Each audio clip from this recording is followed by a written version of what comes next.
नमस्कार प्यारे बच्चों। बेटा आज हम अपना न्यू चैप्टर स्टार्ट करने जा रहे हैं, आनुवांशिकता एवं जैव विकास। ठीक है बेटे, इस चैप्टर में आपको लर्न करने के लिए कुछ नई टर्मिनोलॉजीज, नई डेफिनेशंस, नई परिभाषाएं, नए नए वर्ड जानने को मिलेंगे। तो आप इसके ऊपर थोड़ा सा ज़्यादा कॉन्सेंट्रेट करके पढ़ें ताकि ये चैप्टर आपको अच्छे से समझ में आए। ठीक है, चलिए स्टार्ट करते हैं अपना चैप्टर। देखिए बच्चे, आनुवांशिकता क्या होती है? विभिन्न लक्षणों का एक पीढ़ी से दूसरी पीढ़ी में या जनक से संतति में वंशागत होना। आपने अक्सर सुना होगा कि वह अपने पिताजी से या माताजी से बहुत मिलता है। क्या है यह? लक्षणों का अपने माता पिता से उनकी संतति में जाना, मतलब एक पीढ़ी से दूसरी पीढ़ी में लक्षणों का, विभिन्न लक्षणों का एक पीढ़ी से दूसरी पीढ़ी में स्थानांतरण होना। और इस स्टडी को हम क्या कहते हैं? आनुवांशिकता। ठीक है, देखिए, और विभिन्नता, एक ही स्पीशीज में प्राणियों के लक्षणों के बीच में अंतर को क्या कहते हैं? विभिन्नता।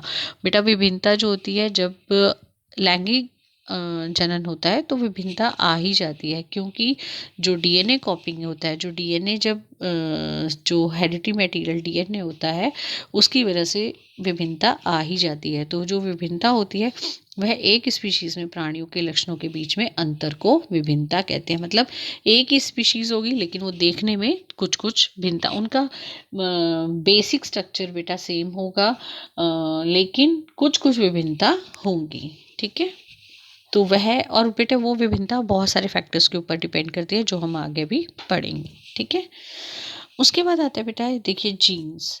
जीन्स क्या है हमारे पास में? जीन अनुवांशिकता की बुनियाद और कार्यात्मक इकाई है। कोई आपसे ये पूछेगा कि अनुवांशिकता की बुनियादी और कार्यात्मक इकाई क्या है, तो आंसर क्या है? जीन्स। जीन्स डीएनए संरचना बनाते हैं। मनुष्य की प्रत्येक जीन की दो प्रतियां होती हैं जिन्हें हम एलील के रूप में जानते हैं। बेटा, अगर मैं ये बोलूँ कि उसकी स्किन का कलर या ब्लड ग्रुप का, ठीक है, तो अगर हम ये देखें, तो अगर मैं जैसे बात करूं बेटा ब्लड ग्रुप की ही अगर मैं बात करूं, तो ब्लड ग्रुप के लिए भी अगर जीन्स, मान लो कि किसी का ब्लड ग्रुप ए है, तो उसके लिए भी दो एलील ही पाई जाती हैं। जैसे देखिए, अगर किसी का ब्लड ग्रुप ए है तो उसकी एलील को हम इस तरीके से लिख सकते हैं।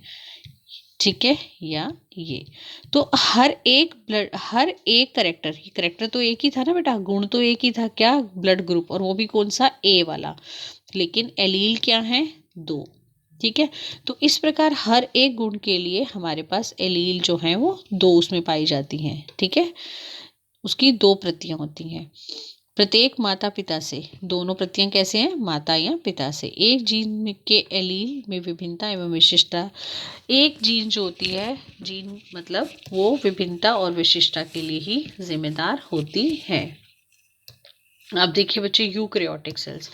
यूकैरियोटिक सेल्स में हमारे पास में क्या आता है? देखिए, यूकैरियोटिक कोशिकाओं में नाभिक गुणसूत्रों में आनुवांशिक सामग्री, मतलब यूकैरियोटिक जो कोशिका होती है उसमें नाभिक गुणसूत्रों में आनुवांशिक सामग्री गुणसूत्रों में ही मौजूद होती है। बेटा, आनुवांशिक गुणसूत्रों में आनुवांशिक सामग्री किसको बोलते हैं? डीएनए। कहाँ मौजूद होता है? गुणसूत्रों में। ठीक है, गुणसूत्र क्या होते हैं? धागे के आकार की संरचनाएं। बेटा, ये इस प्रकार की संरचनाएं होती हैं। ठीक है, जिन्हें हम गुणसूत्र कहते हैं।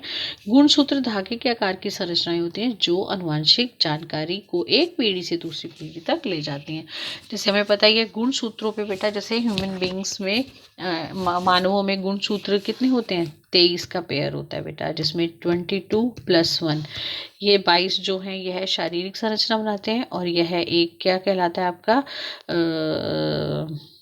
जिसको हम लिंग क्रोमोसोम भी, गुणसूत्र भी कह सकते हैं, जिसके आधार पर नर तथा मादा का आइडेंटिफिकेशन किया जा सकता है। ठीक है, में विभिन्नता प्राप्त की जा सकती है। और 22 जो गुणसूत्र होते हैं वे आपके शारीरिक संरचना बनाते हैं।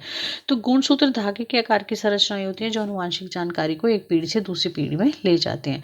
जो क्रोमोसोम्स, डीएनए और प्रोटीन, जो ये बेटा क्रोमोसोम, जिनको हम गुणसूत्र और क्रोमोसोम एक ही बात है, किसके बने होते हैं? डीएनए और प्रोटीन के। ठीक है, वे कोशिका विभाजन अनुवांशिकता, विभिन्नता और पुनर्जनन में महत्वपूर्ण भूमिका निभाते हैं। कौन? क्रोमोसोम। उनके ऊपर क्या उपस्थित होता है? डीएनए और प्रोटीन। ठीक है, उनका कोशिका विभाजन में बहुत इंपॉर्टेंट रोल होता है। अनुवांशिकता, अनुवांशिकता मतलब कि जो गुण एक पीढ़ी से दूसरी पीढ़ी में जाएंगे। विभिन्नता, विभिन्नता मतलब जो भी विभिन्नता उत्पन्न होती है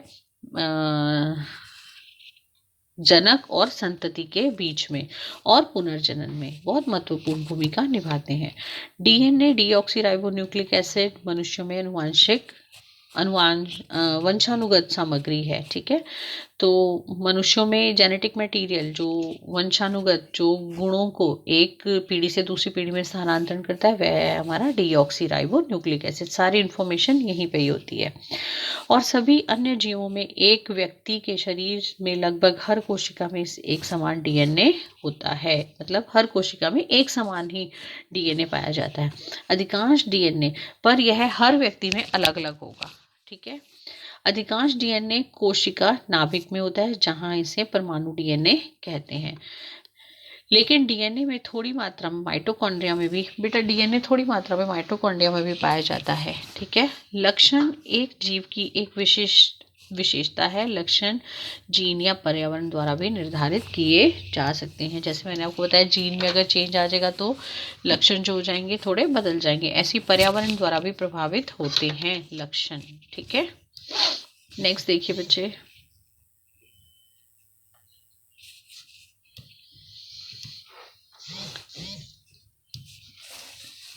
जनक के दौरान विभिन्नताओं का संचयन।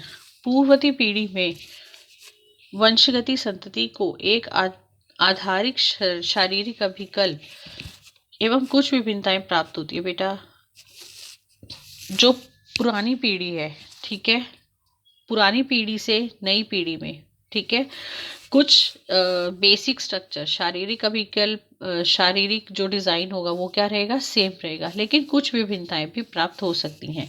दूसरी पीढ़ी में पहली पीढ़ी से आहरित विभिन्नताएं एवं कुछ नई विभिन्नताएं भी उत्पन्न होती हैं। जैसे कि आपको बताया, वो विभिन्नताएं क्यों हो सकती हैं?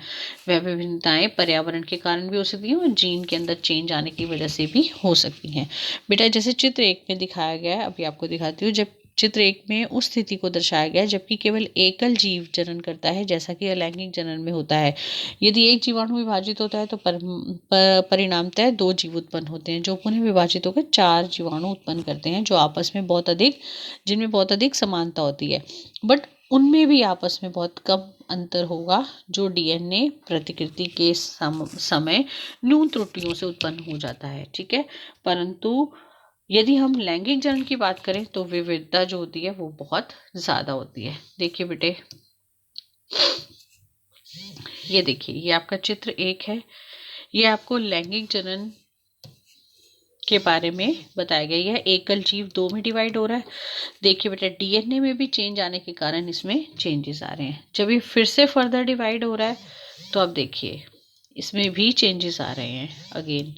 ठीक है, ये फर्दर डिवाइड हो रहा है। ये देखिए, ये चेंजेस, ये आपके चेंजेस आ रहे हैं इसके कलर में, यहाँ पे आप देख सकते हैं, ये रहे चेंजेस। ठीक है, ये देखिए। ठीक है, ये सारे इसके किसकी वजह से? ये चेंजेस डीएनए के चेंजेस। छोटी छोटी त्रुटियां हो जाती है डीएनए में जब कॉपी करते हैं। डीएनए जब रिप्रोडक्शन होता है, जनन की प्रक्रिया होती है, तो उस टाइम में जब कॉपी हो रहा होता है डीएनए, तो उसमें कुछ कुछ चेंजेस आने की वजह से यह चेंजेस आ जाते हैं। ठीक है, नेक्स्ट देखिए बेटा,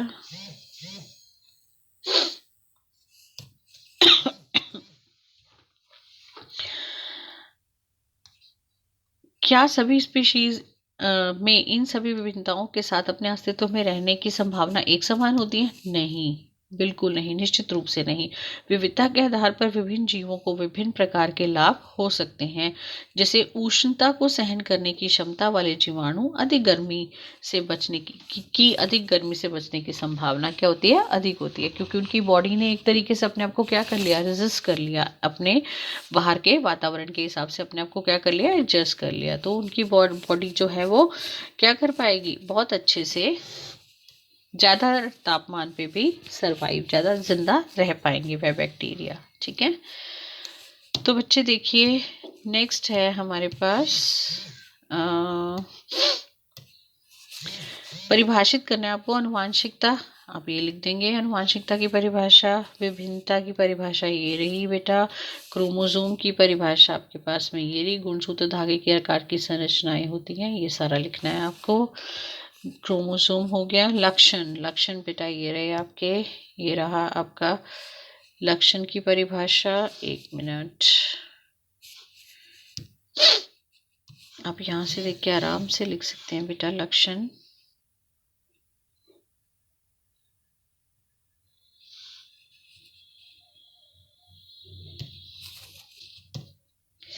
ये देखिए बच्चे, लक्षण और जीन, जीन ये रही आपकी,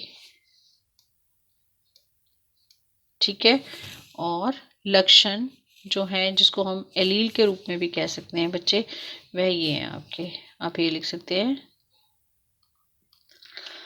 या लक्षण जो हमें, ये आप ये लिख लीजिए लक्षण को, ये एलील। आप इसमें एक और ऐड कर लीजिए, एलील की परिभाषा, वो आप यहाँ से देख के लिखेंगे। और लक्षण की परिभाषा बेटे आप यहाँ से लिखिए। लक्षण एक जीव की एक विशेष विशेषता होती है, निर्धारित करती हैं, ठीक है। ये थी आपके फर्स्ट क्वेश्चन।